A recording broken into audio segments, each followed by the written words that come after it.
Good day, everyone. My name is Maria Kądzielska, and you are watching Poland Daily Culture.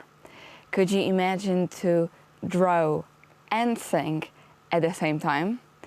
Our today's guest, Sylwia Gorak, is a person who combines all of these activities. Previously, in the previous episode, we learned about her diploma, and right now she will tell us a little bit about scholarships which she participated in. Sylwia, do you hear me? Yes, of course. Hello. Hello, it's good to see you, good to hear you, especially right now when people are eager for a little bit more of art, because all theaters or cinema theaters are closed.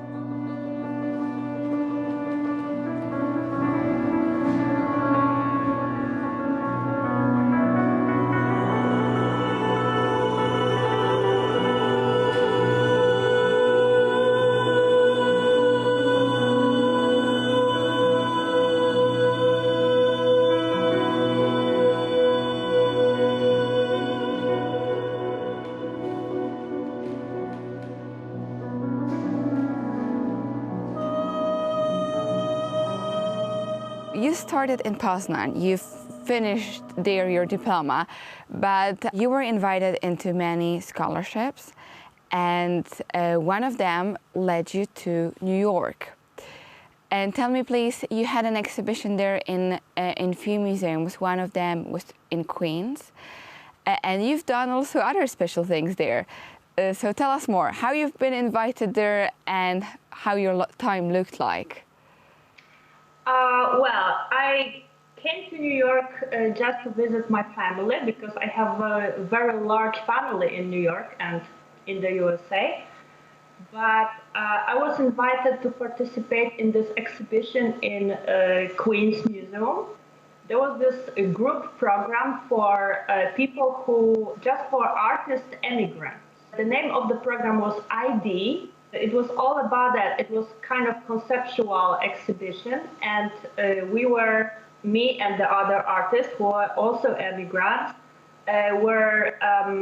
we created kind of art ID, especially for the United States, with our like ID photo and everything, and we just exhibited this along with our art. So it was kind of maybe a little bit political action, but it was more about how to be an artist in New York, in America, when you just came from another culture and you are just immigrants. That's an interesting point out. I would say it's not easy to at all live in New York, and especially to be an artist, because of course of the prices, but the other thing is competition.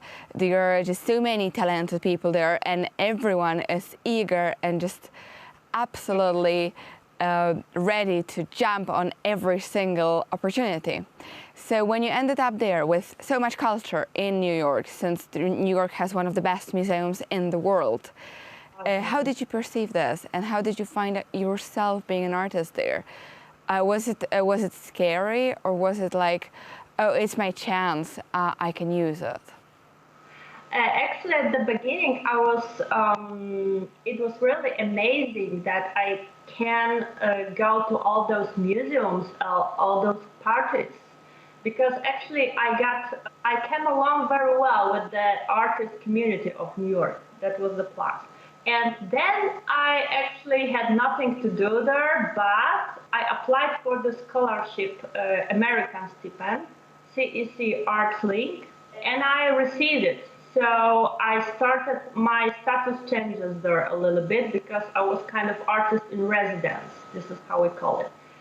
So I started in New York for art symposium, and then I went to California, to San Francisco Headland Center for the Arts. This is actually in it's San Francisco Bay Area. It's not exactly San Francisco, but very close it. And I lived there and started working on my art project. So one of them was also performance in the military bunker in San Francisco Bay Area, close to the Pacific Ocean. And also I did many paintings that were exhibited there. And then I had this exhibition in New York. That was performance. It was CEC ArtLink anniversary. So there was like a big event. I was performing person over there, but I've met many great artists and everything was just right for me at the time. And how was your artistic also skills and started to develop under the influence of other artists, but also a different community and USA altogether? Of course, New York and California are, I would say, opposite places. What is similar is the element of competition there. How did you start to develop under this influence? I'm very low competitive person. I really hate competition. Any kind of competition, and I'm also I'm an introvert actually, but well, when I feel great in some community, and especially art community, I can be very open and almost an extrovert. But my real nature is introvert, and I really don't like competitions. They say that New York is a city and everything, there is all about competition over there. So actually, for me, it was very strange to adapt, but I found my way. I was just, like I'm here, I was just doing my job as the best as I can. So I was painting, and very soon I got this exhibition in New York, exhibition of painting. And the other day I applied for, I can say it was a job in Carnegie Hall. As a last question, I'd like to ask you, where can we see your works, and where are they exhibited now, or maybe are they in private collections, and where is it?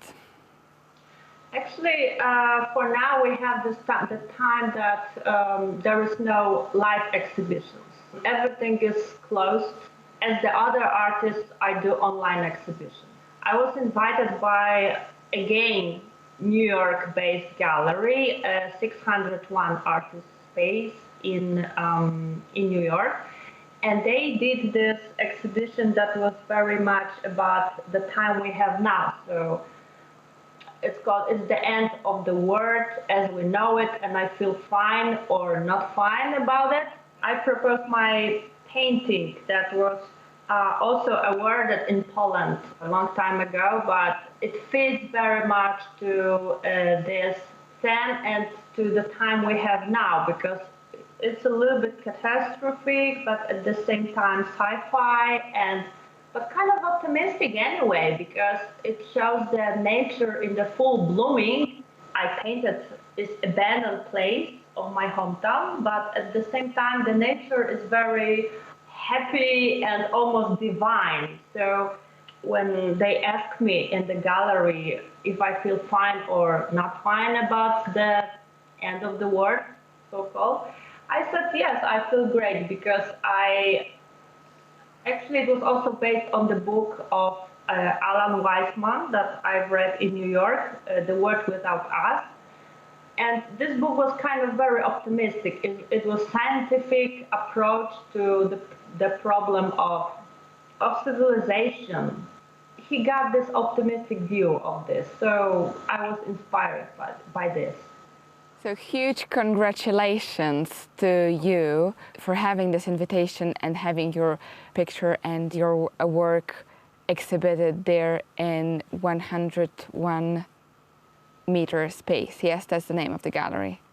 Yeah, but this is anything what we can now do, what we can do now as an artist, just to exhibit online. So yeah, so I have some kind of exhibitions in Istanbul, for example. I don't know Istanbul or Istanbul in English, but Turkey. But it's all online. But actually, it works somehow because people share.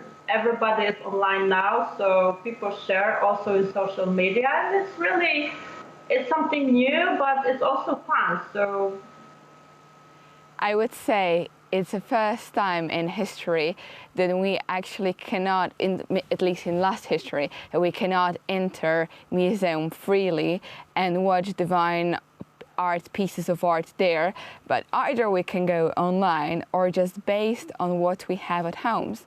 And maybe it's encouragement to buy a little bit more art, because what surrounds you will stay with you during the quarantine and other times of apocalypse, I would say, maybe.